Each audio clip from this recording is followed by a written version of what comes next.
We don't have a lot of time on the podcast today anyways. Y'all got freaking 4 mountain bikes to wash. 4? And look, yeah, you got to wash your own and you got to wash mine and Dustin's. It wasn't dirty enough to get any mountain bikes Well, mine's dirty. filthy. Well, it's from the past. And if I was Dustin, days. I would want mine at least sprayed down with some Dawn dish soap and shine. And when you wash my mountain bike, look, I want the chain degreased. So make sure you clean my chain very nicely. This is not a service. If you'd like that, you can go down to Stewart at Revive Cycles. No. Why would we clean your bikes? Because you lost miserably. You guys, look. Tell him. Y'all just didn't get beat today. Let him finish and then tell him. Go ahead. No, look, I want to hear.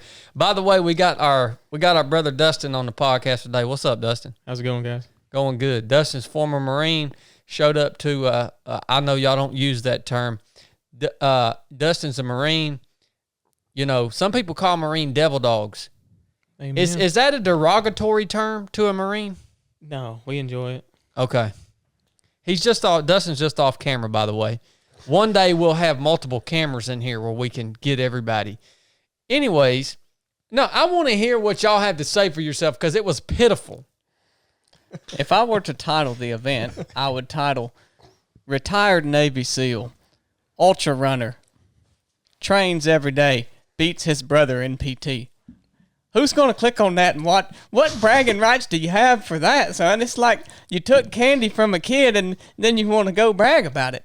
You set up a race that is geared, first you set it up, and it's geared toward your strengths, and then you give unclear direction of the route. Mm-hmm. When I specifically said, do we turn right and go through the gate and then take a right and cross the dam? Yeah. Wet loop, dry loop. Wet loop, dry loop. Birthday loop. Wet loop, dry loop. Birthday loop.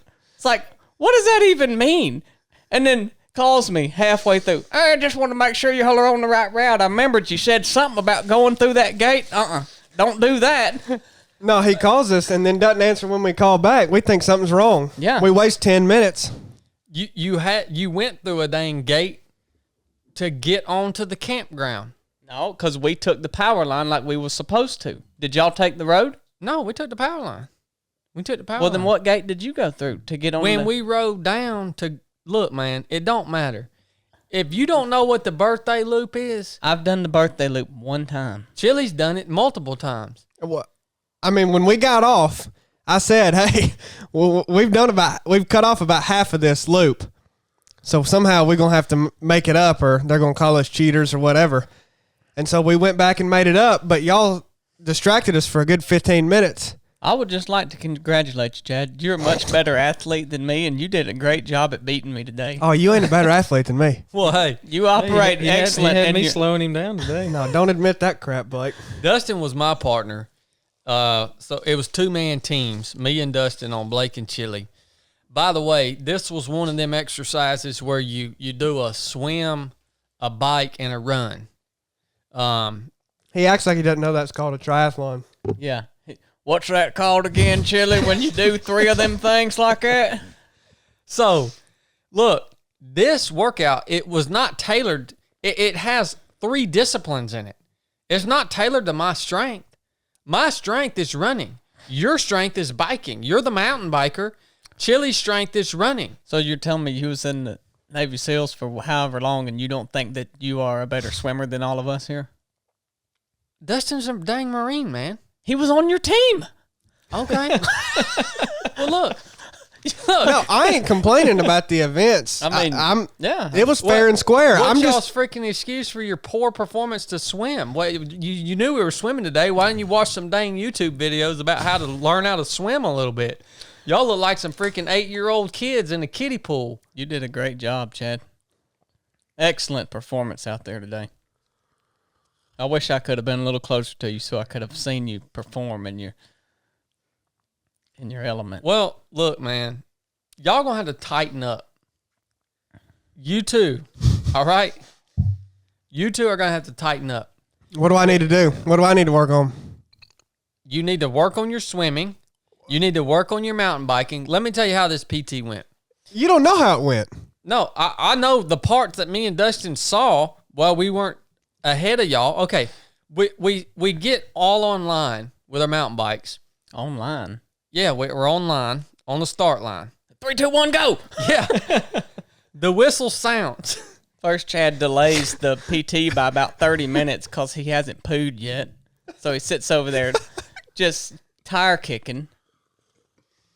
The whistle sounds. We ride. So we take our mountain bikes from the house down to the lake and start our swim. We get about 50 meters. First turn. Chili just I mean, goes down hard, son. I'm talking about dust and rock flying everywhere. You see his elbow? Oh, yeah. He's all cut up over here.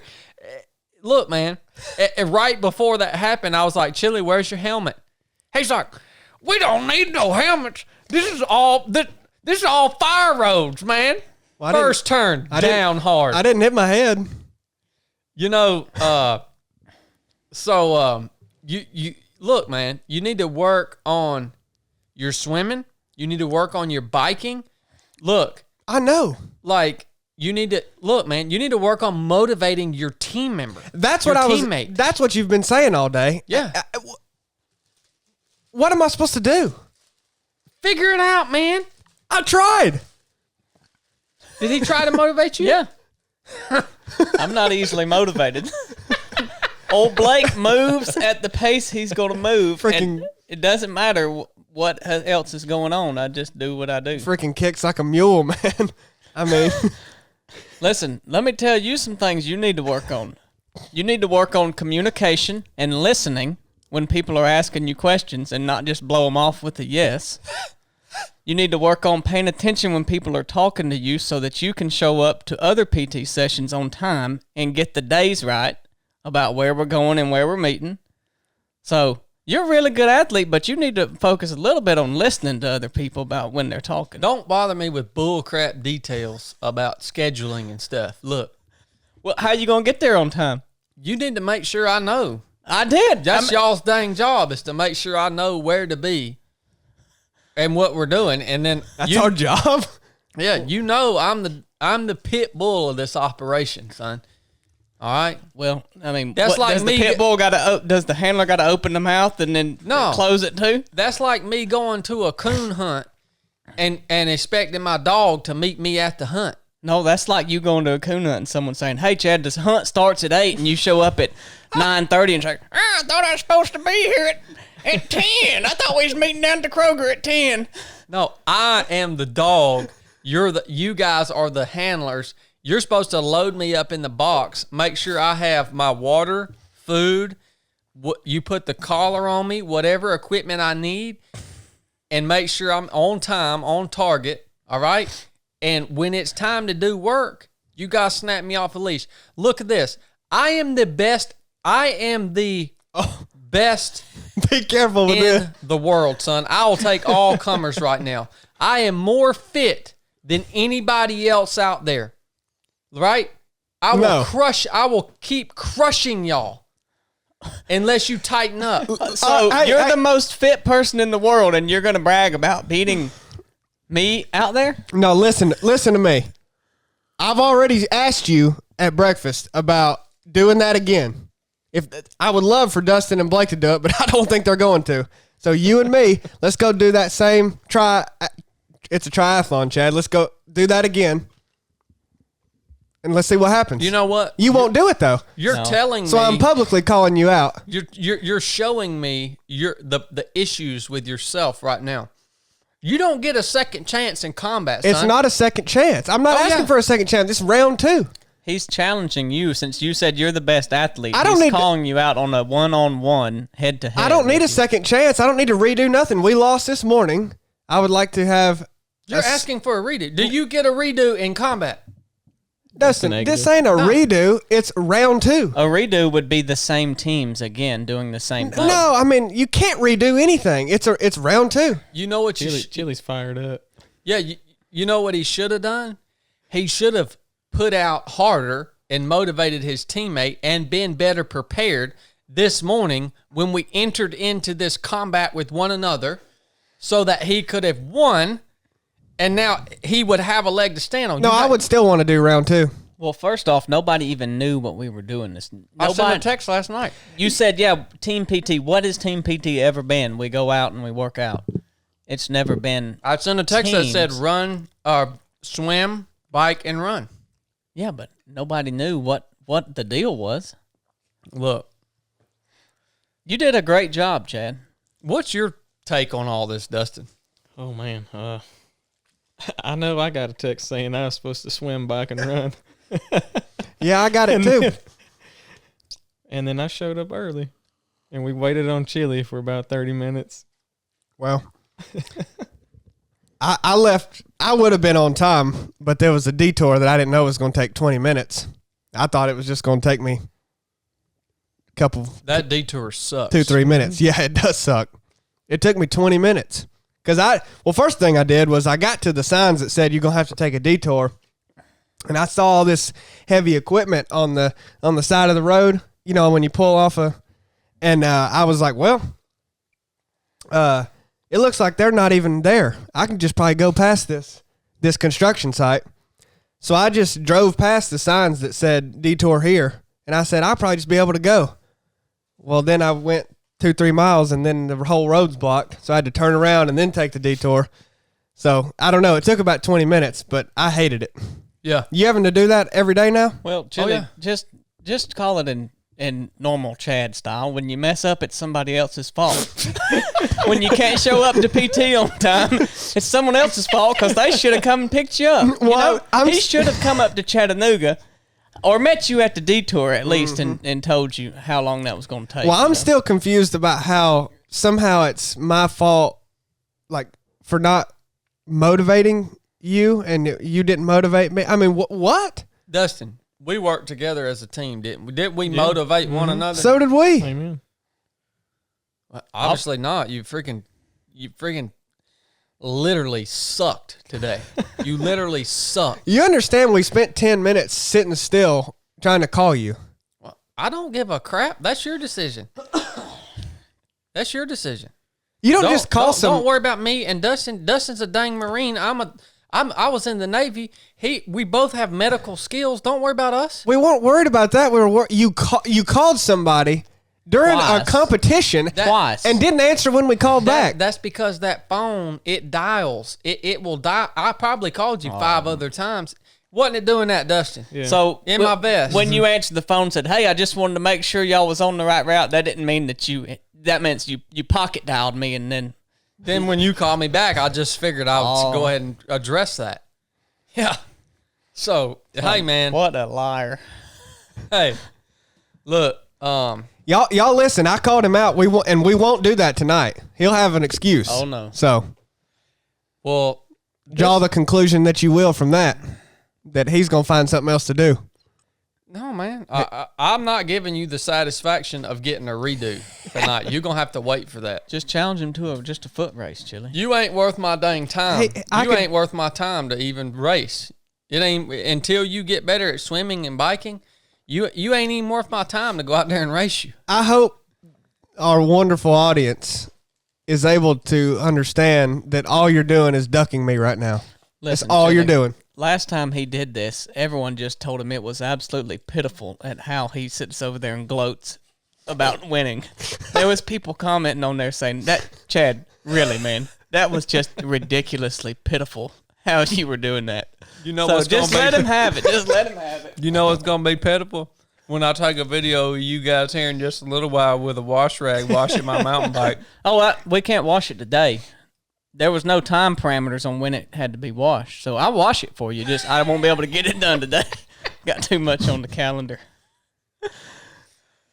Well, by the way, this episode was brought to you by Salty Britches, and I'm gonna tell you why. Because we did this PT this morning. Blake comes in the house like somebody stole his dang lunch money and collapses on a bean bag and won't say nothing to nobody, looks like a zombie. And then the next thing I know, he's outside pouring ice water on his feet. It wasn't ice water. It was just water. Let's exaggerate the story a little bit here. Hose water. Somebody told me it was ice water. He's out the door pouring dang water on his feet. I ain't never seen nothing like that in my life. Why? What in the world was going on, dude? My feet were just hot. You ain't never got hot feet?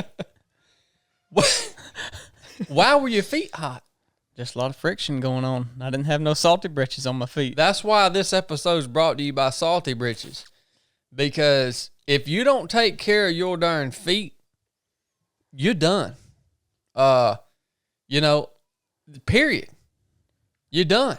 And so Salty Britches is an anti-chafing cream that we use here at Team 307 Project. At least the smart athletes here at Team 307 Project, we use Salty Britches. And way Salty Britches works, you can put it anywhere where you're likely to chafe or get a hot spot, under your arms, in between your legs.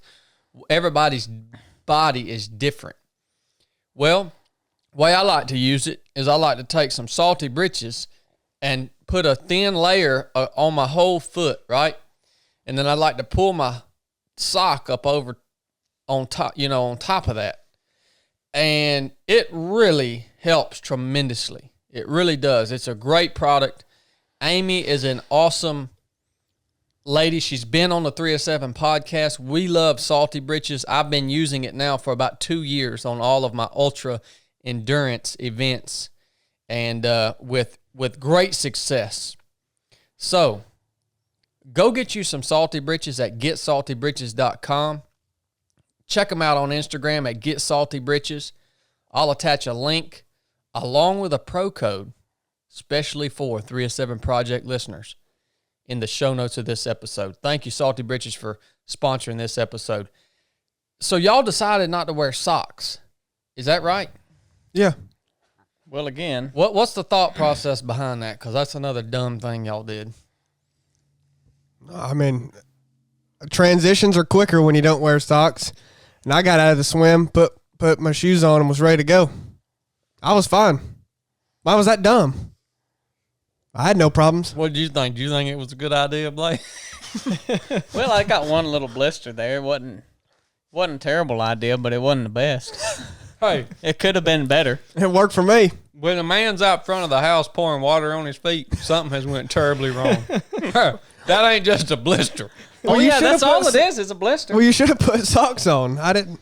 Well, I would have if I knew that this was legitimately we were racing, then I would have just worn regular socks and I could have put them on. But those toe socks do not go on quick when your feet are wet. Well, I tried to tell you that we had to take this serious at the start. Well, I didn't have no more socks with me, Chili. Me and Chad used our shirts and dry our feet off. Thank you, Dustin. Was y'all wearing toe socks? Talk to them Chad about was wearing Was his he? toe socks. talk Oh, to yeah. them about how the winners care for their feet. Hey, I had hot feet too, but I'm wearing some old beat up Under Armour socks. Old Chad had his toe socks on. Dustin got him some extra skin socks on the way. Oh yeah, I ordered me a whole set of stuff. Nice. So if you guys, the winners here, Dustin and I, this is the conversation that we had when we came out of the lake first, obviously, because we actually know how to swim. And we come up and we're working through our transition. And I tell Dustin, and Dustin knows this because he's a Marine. I said, Dustin, let's take our shirts, which are still dry. Let's clean our feet up real good and then put our socks on because this is going to pay off during the run, right? So, this little extra time that you may spend on that transition is going to pay off in the long term. You spent about 2 minutes longer on transition than we did, and we were fine. Oh, yeah, Blake, you looked real fine when you came in. He was fine.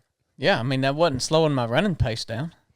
Running, I never saw you run. Well, because you weren't around us. I saw you walk.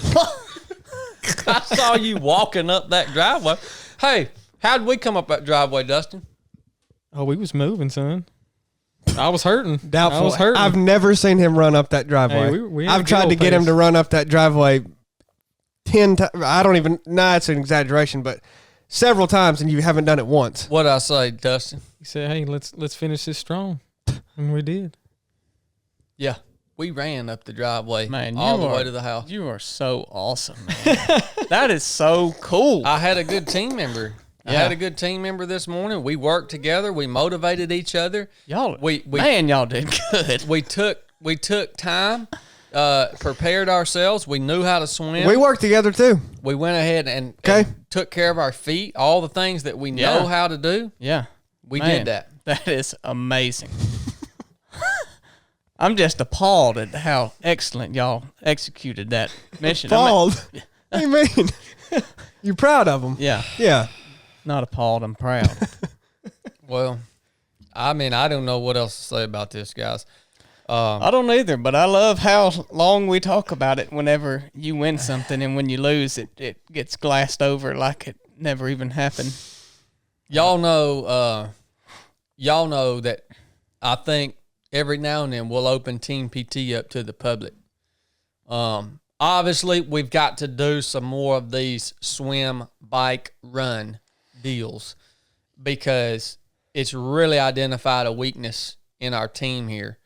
So if you guys ever come out to do Team PT with us here at 37 Project from the local community, just know that may be part of what you might have to do, because it was a good workout, man. It really was. And here's the thing. People might ask, why are y'all doing this Team PT? All right? I don't think people understand why we do this. And the reason is because this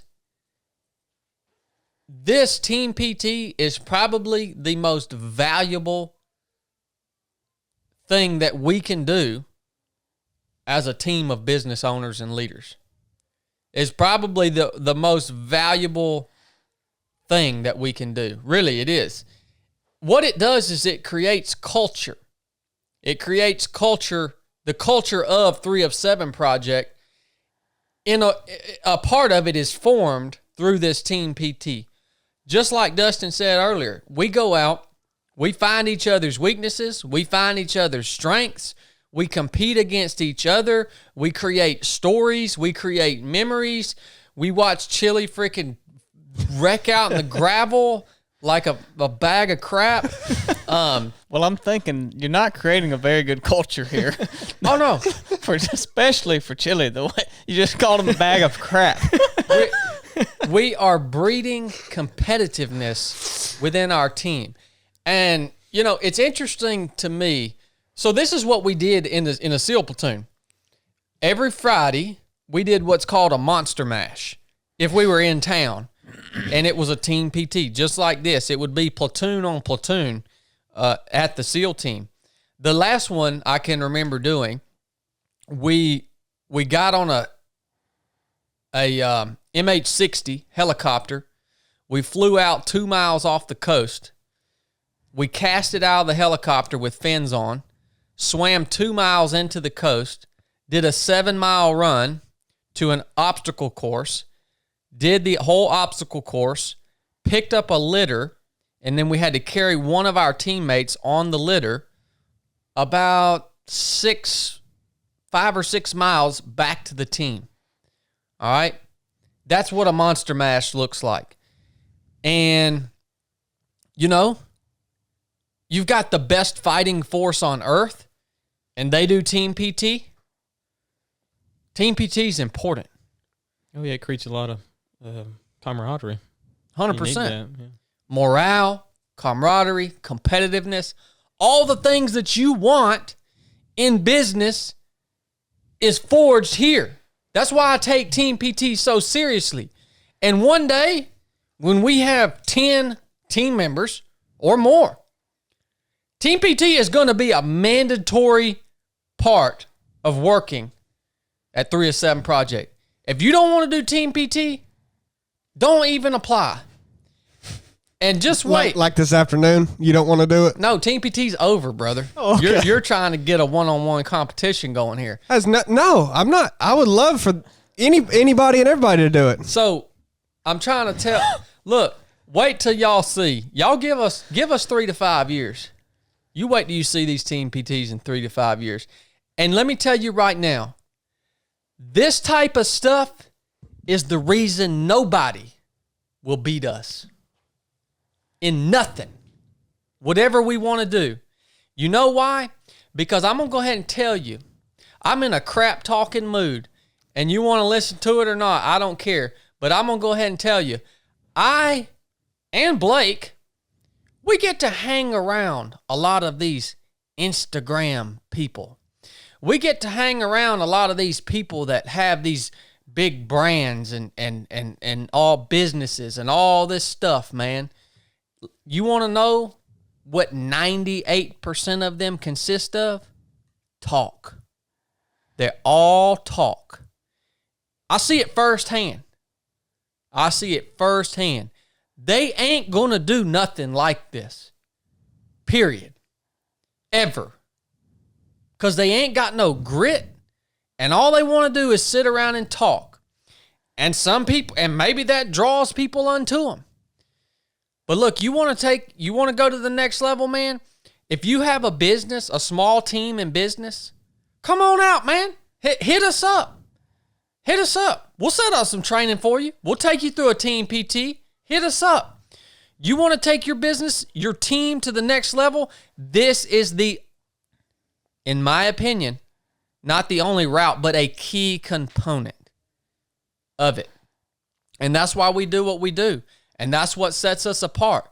And that's why I ain't worried about or even give two mess about what anybody else is doing. Because the fact of the matter is, they ain't going to do what we're doing. Ain't nobody else doing it. Take you a 30-second clip of your little freaking hike and post it on Instagram like you did something, man. No. Come on, son. Come on. All right? It's a key component, man. And you business owners might be thinking, well, I've got a team of 10 employees, and if we take Friday morning and we decide not to be in the office or whatever it is, doing work that's producing tangible income for the business, right? Say you decide to take 3 hours every Friday morning with your team to do team PT together. All right. You might think, well, I'm paying these team members of mine to be here at Team PT. They're not generating any money. I could be paying them for this 3-hour block to be in the office doing things that are generating income. So this may not fit real well in your mind, but what you don't understand, if you pay them for those 3 hours of that Team PT, your return on investment that you're going to get from that 3 hours, all right, is going to be tenfold what it costs to pay them for that 3 hours during Team PT. Guarantee you. Week after week, you're going to get a tenfold return on investment. And you're going to have some culture amongst your team at work. And culture is important. The SEAL teams had it.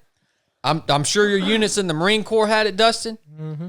Culture is important because that gives us something to take pride in, man. That gives us something that we can talk about, that we can attach ourselves to. That culture, man, is what makes us who we are. And that's why we do this crap, man. I think we need to do more a game. Than once a week. This ain't a game. If you would move from Chattanooga down here and be around, I need to build you a shed back here, man. No, I think we need to do more than once a week. And it don't matter. I can live in Harrison. You know, and for most businesses, doing it more than once a week is not going to be feasible.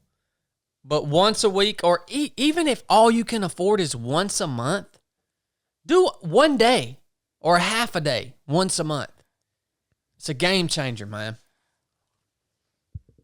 What y'all want to talk about? Well, I told you yesterday that it was gonna, what all we should talk about would come while we were doing PT, and I don't know. I think you already hit on it pretty good. the importance of doing hard stuff together, but even expounding on that more, that's also why we do stuff like the Mid-State Mile, and we go do Back up off that mic. we go do events like that. I think it's important to do stuff like that as a team as well. I don't know if you think so, but I agree 100%. I mean, just even outside of just normal training, doing events. I don't know. I think that's I agree that's what sets us apart. People in this same vein of things that we do, I don't think other people take as much importance with that as we do. Nobody else does. What you got, Blake? Well, it could be that a lot of your employees might not be able to participate in the team PT, but you can Let's talk about how to get around that. Yeah, you can always gear it down. I mean, it doesn't have to be covering 30 miles and take up 4 hours. You can start with whatever it is, but to get out and actually move as a team and do something hard other than just day-to-day business. Yeah, let's talk about that for sure, because that's a valid point. Because first of all, you and whatever corporate America or whatever your business or your team is, you're going to approach them and say, hey guys, man, we're going to do this team PT. Another thing, you got to make this crap fun. Yeah. You have to foster the banter. You have to have some food afterwards. You got to make it fun, man. When we came in off a team PT in the SEAL teams, they would have kegs set up in the high bay. And we come in, everybody drank beer. That's what I don't recommend that as a follower of Christ, but that's what we did in the SEAL teams, man. And you got to make it fun. You really do. You got to make it interesting. It can't be the same thing every day. It's got to be something that they want to do. But unfortunately, you're going to come to your team, and you're going to have a portion of your team that just straight up says, either I ain't going to do that, or I don't, or I can't do that, right? And some of them legitimately might not be able to do what the majority of the team has decided to do for Team PT. You just scale it from you scale it for them. You find some way to incorporate them in it. That's like our workout today. If we had a team member that was overweight, that was trying to get in shape, that team member could have walked in the water 2 laps instead of swimming 5 laps, right? They could have had a significantly shorter bike ride, or maybe just a hike, right? And that would have been the PT to get them going, man. So accommodate that person, dude. Give them something that's at least going to stretch them, all right?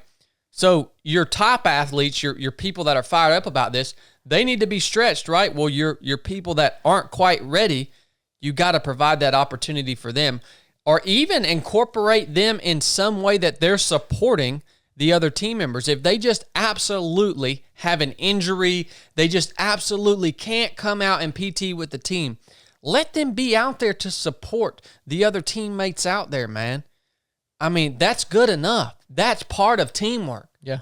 Some people, that's their role. That's where they fit, is in that support role. And if you're in a supporting role, you're just as much part of the team as the dude that's out there putting in the miles.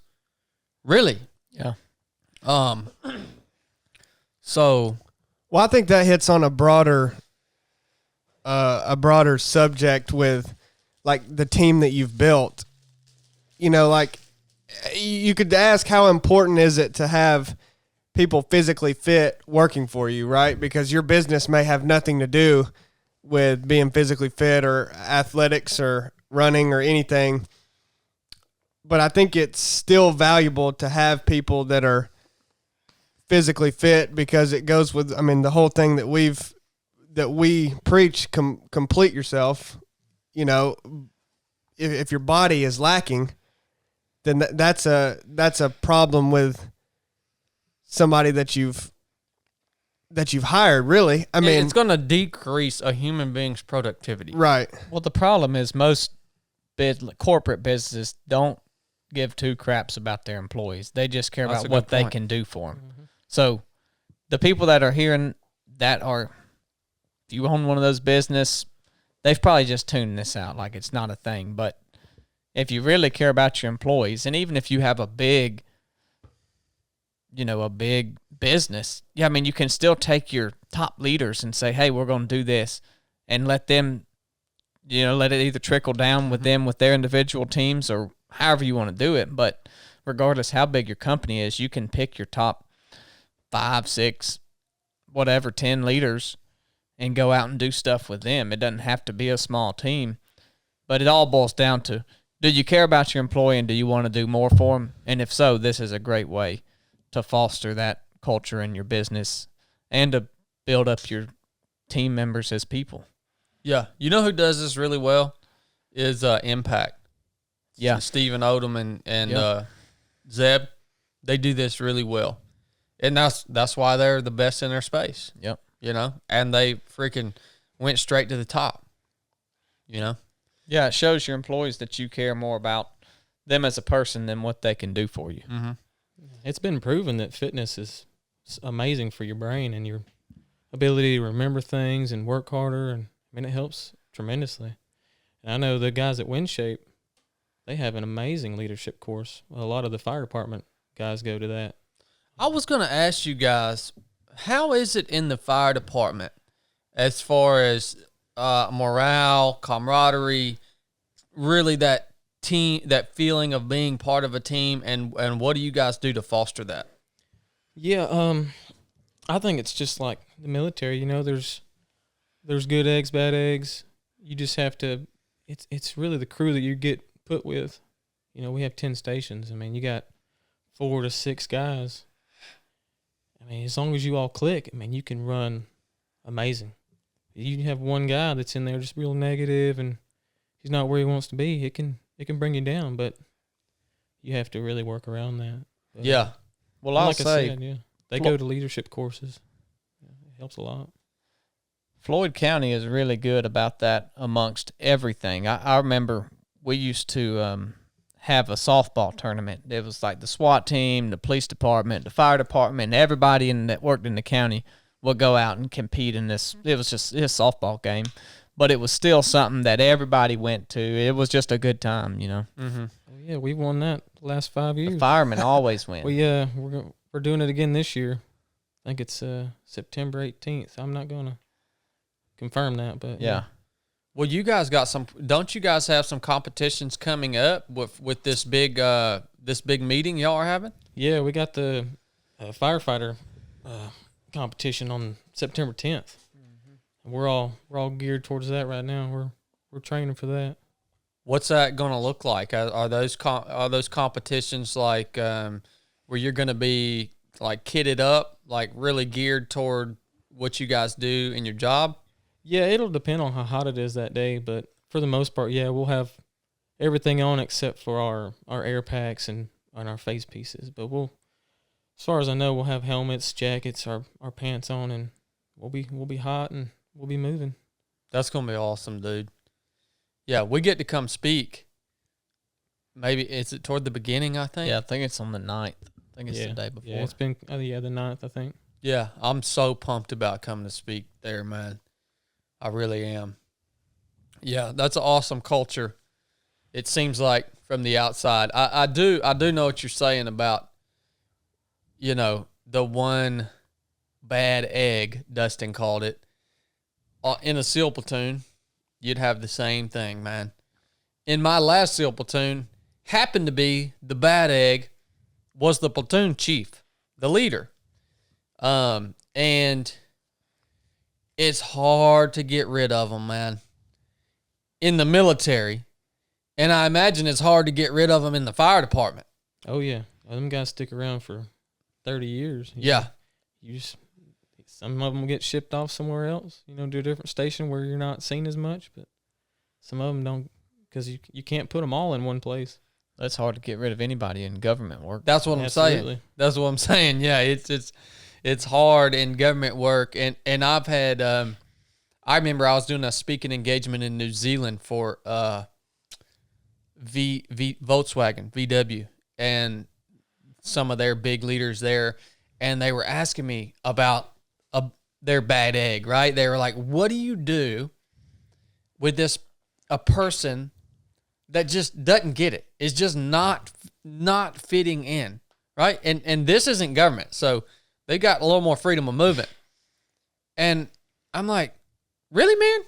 Like, and I think this guy was expecting some like complex answer, like, oh well, you know, you do this and you have to build them up and foster them and this and that. And I'm like, yeah, and you spend all this money and use all these resources to try to get them better instead of. I'm imagining that's what he was expecting. Yeah, when people are stuck in their ways, it's going to be hard to change them. That's it, man. And it's not maybe that person is not a straight up turd. Maybe they just don't belong there.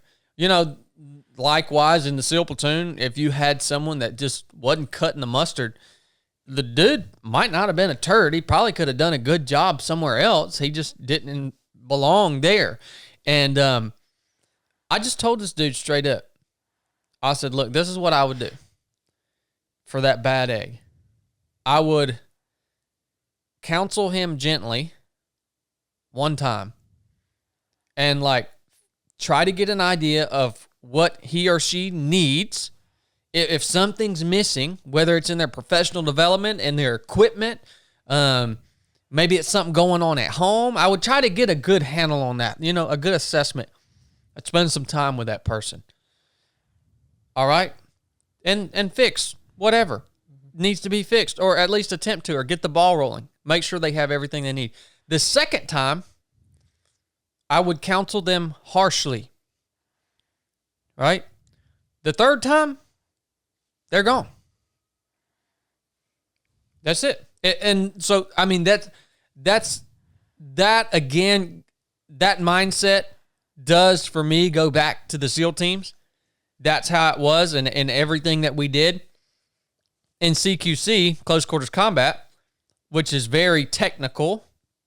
If you got one safety violation, you got counseled gently. The second one, it wasn't so good. You get a third one, you're gone. Period. You're gone. And it worked. You know what I mean?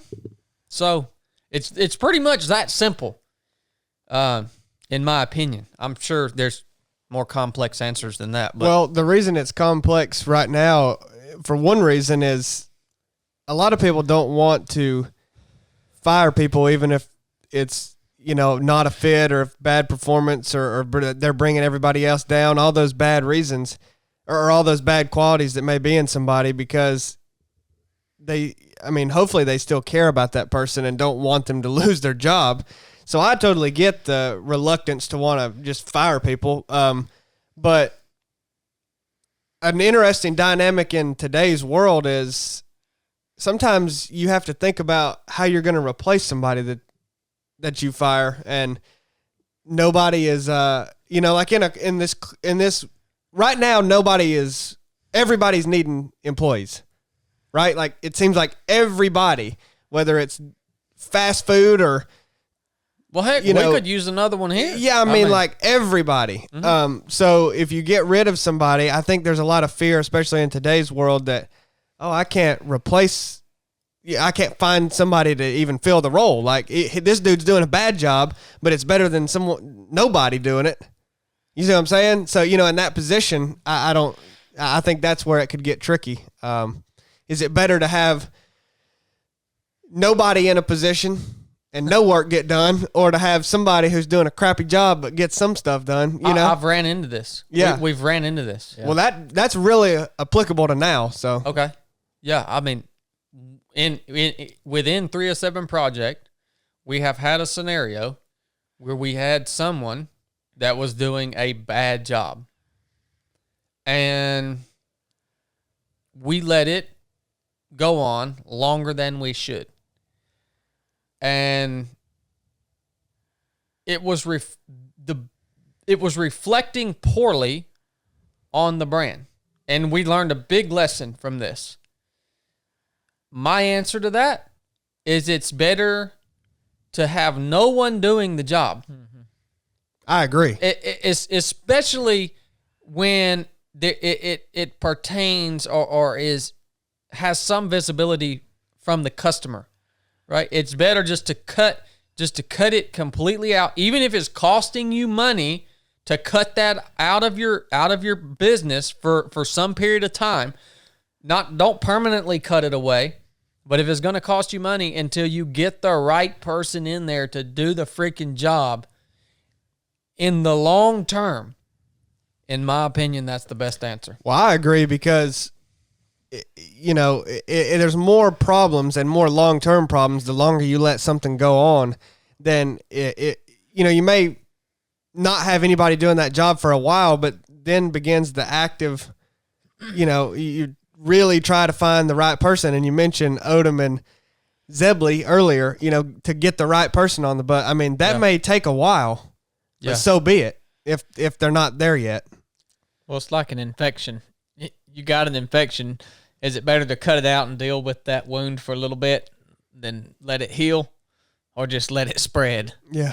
Because then you're going to spend time fixing what people mess up. And if you can't do it 100%, just don't do it. And that's why I'm not going to Team PT anymore, You made a good point about government work earlier. Said we have this huge process we have to do to discipline folks. I mean, you got a verbal, real strict verbal, and then there's documentation. Yeah. Document. Because you can't just fire people in government work. You have to have documentation of everything they've done for however long before you can even push that up. Showing a track record. You have to have a track record nowadays. It's got to be a long one, too. Mm-hmm. Yeah. And I even look at this in terms of reputation. For you as a business or a brand, you get one shot to establish your reputation. All right? And if you've got this person in there that's doing a poor job at some aspect within some aspect of your company, and it starts to degrade your reputation, it's really hard to recuperate from that. It's like once your reputation goes to crap, even if it's too late. You cut this person away, right? And then you tell the customer, we actually cut this person away, and so we're back clicking now. The customer don't care about that. Mm-hmm. It's like they have already established in their mind what your reputation is to them. You see all these, down here in the South, you got all these little restaurants and diners and stuff, and you see them all the time. They're like reopening under new management. Mm-hmm. And that's them trying to reestablish their reputation, which they've ran into the freaking ground because their food sucked and their service sucked. And they think they can throw a sign up there that says reopening under new management. It don't work. No. It never works. You don't get another chance, man. You got to rebrand and open up a whole new thing. You got to move 10 miles down the road into a brand new building with a brand new name and do something totally different. Because in the end, it is your fault that it happened as a business owner. Oh, yeah. It's our fault for letting that happen. It doesn't matter. If people are upset about that, it's on us. It's not the person that caused it. Yeah, I agree, man. All right, well, maybe that helps some of you guys out there. I wanted to also make an announcement real quick. While we're on this subject, Chili is actually costing us some followers, and I wanted to go ahead and counsel him on that. I got a message. We got a message that came through on Instagram. It said, Chili, I just want you to know my wife, Christy Nealon, took some personal offense to you saying women over 30 are old. She's trying to get all of her friends and followers to stop listening to your podcast. And, this is costing us. Well, this is an easy response from me. This is really costing us team members, and I think we need to counsel Chili on the verbiage that he's choosing to use and the way he's viewing females as over 30 are old. Check the tape. We record these daggum podcasts for a reason. Check the tape. I never said that was old. I said it was too old for me. I'm 22. So they're not listening to the podcast They're not listening. anymore? All I got to say, I'm going to go ahead and call them out. You must have not listened because I didn't say people in their 30s were old. I said that is too old for me. If you're 35 and I'm 22, that's a 13-year age gap that Chili don't play that. That's what I said. Well, you've offended some people, Chili. Well, me, I didn't say what they think I said, so. Blake, what do you think about this? It's not good. I mean, What's not good that people. 3 of 7 might crash and burn like that wipeout he had. Well, you know what? I'll take the ownership if we crash and burn because I said that someone 35 is too old for me.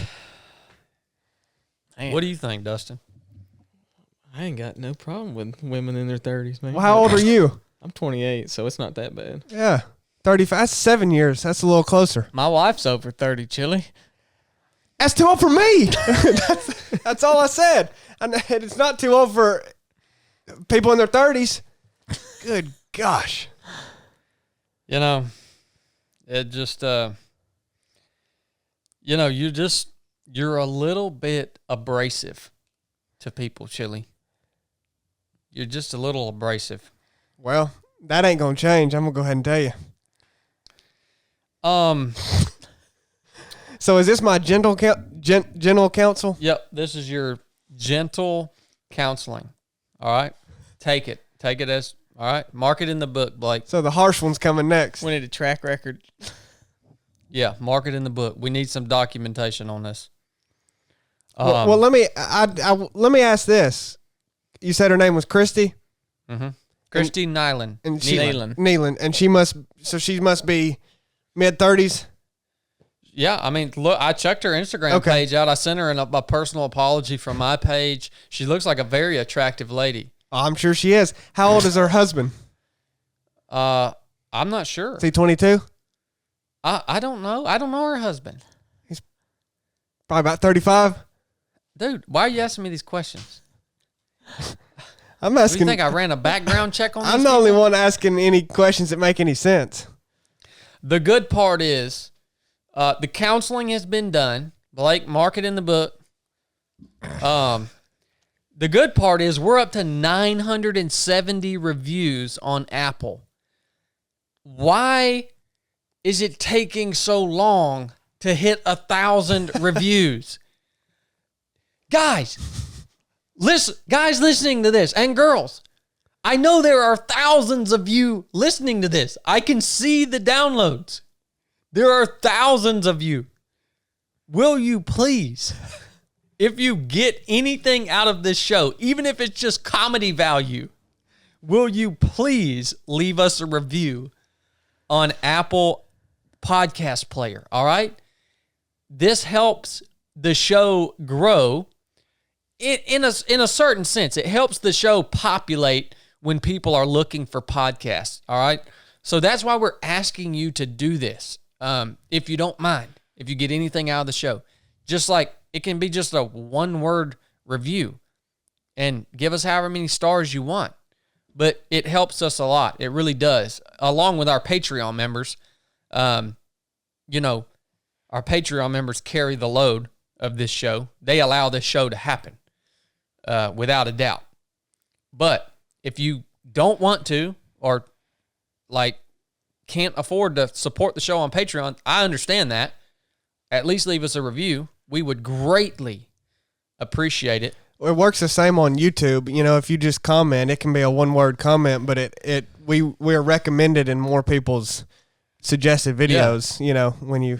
So we really appreciate that. I want to read one of the reviews right here from Lil Crab, Lil Crab 01.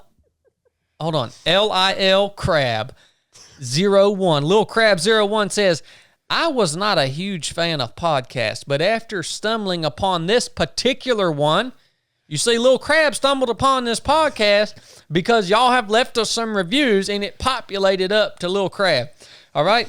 He says, I am hooked. I was at a low point in my life, somehow had lost my way, and I was able to find guidance. Praise Jesus, man. I just added that part. There is a powerful message in each episode. Thank you, Lil Crab.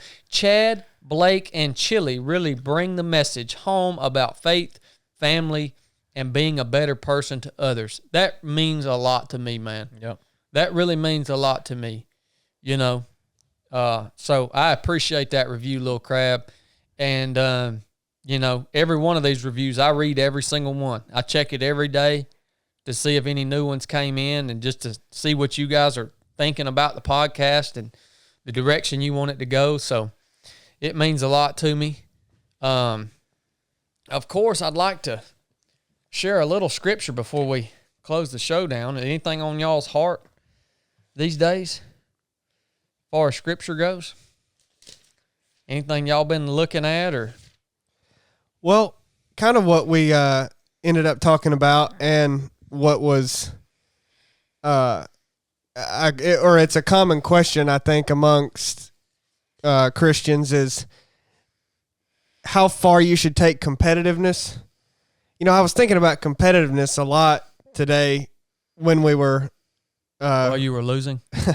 when we were doing PT, and you know, I've heard a lot of people say competitiveness is maybe not a good thing, or it's particularly bad if you take it too far, or if it's everything to you. You know, and of course I agree with that, but I don't know. I think some people don't value competitiveness as much as I do, as much as we do. Like, I think it's really important to be competitive no matter what you do, because, you know, we literally race a lot, but everything is a race and a competition. I mean, whatever sector of business you're in, if your employees, if your leaders are not competitive, I don't know how you're going to get anywhere. Like, what's your plan to grow? What's your reason to grow? What's driving you? You know, I don't know. I think competitiveness is super important, and it made me think of that while we were riding and running and swimming, I guess. But I don't know. And from a biblical perspective, you know, I think it's substantiated that competitiveness is a good thing, and you need it as a part of your life. But I don't know. I've had people disagree with me. Oh, no. Look. Look. It's biblical, son. Oh, I know it is. I'm just... Look, Paul said, by the inspiration of Jesus Christ, in 1 Corinthians chapter 9, verse 24, know ye not that those who run in a race all run, but one receiveth the prize.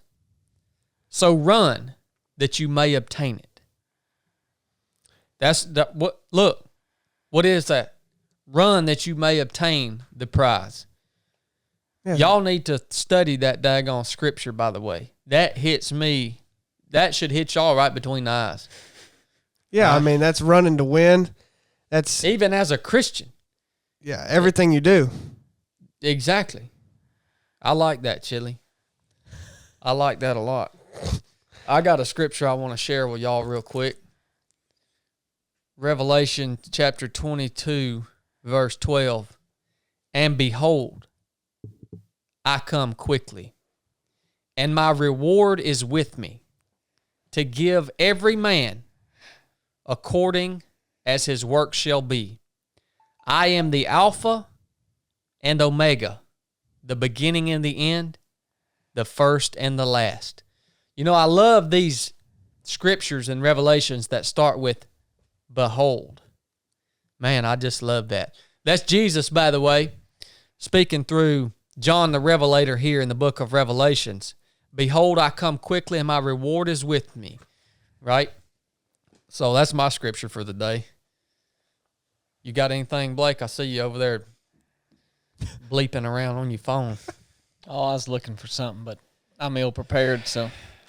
I'll pass the candle to Dustin. No, I agree with Chili over there. I think that's 100%. You hit that on the dot. It goes for anything, not just racing. I mean, everybody's competing for a goal, business related, family related. You always have to have a goal. Yeah. And push yourself further and strive for better relationships with one another. It is important. It really is. Well, guys, this was a wonderful day.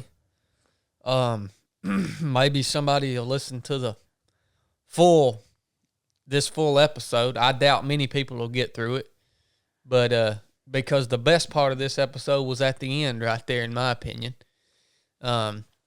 So, guys, we'll try again next week. Team PT. We'll see what happens, man. Y'all just have to stand by. Can I design one? Oh, yeah. Yeah. You can design one. We're doing one tomorrow. Understand. It's true. Understand that when you design Team PT, though, it has to fit within the parameters of we have to do the PT and then we have a podcast to record. Yeah. Okay? So it can't, because I know if you designed a Team PT with no parameters, it'd be like 36 hours long. You know it would, Blake. It may. Oh, it would be. Bust out the headlamps. Oh, yeah. It could just be a 5K. You never know. Well, that would be silly. Me and Chad had to break out the litters and get wild. Yeah, we're talking about doing that. Dustin and I were talking about doing that today, of really getting creative with these Team PTs and doing some cool scenarios, adding some shooting into them. I just spent a week doing scenarios. You can incorporate your new medic. Yeah, do some medical stuff, do some shooting. Would you lose at shooting? Well, yeah, you might be right. You were a cop. So. Oh, I'm right. He's a good shooter. Blake's a dang good shooter. But I think we'll continue to get creative with these things, and this is what we do, man. This is what sets us apart. This is why you can't beat us. If anybody listening to this is trying to beat us, you can't beat us. I'm sure not many people are, but trying to beat us, because most of you guys listening to this are part of this. Yeah. But yeah, love you guys. Thanks for tuning in. Thanks for all the support that you show to the show. Thanks for leaving us a review. Patreon, thank you so much for your support on Patreon. Again, you make the show happen. We love you guys. Talk to you next week. Enough said.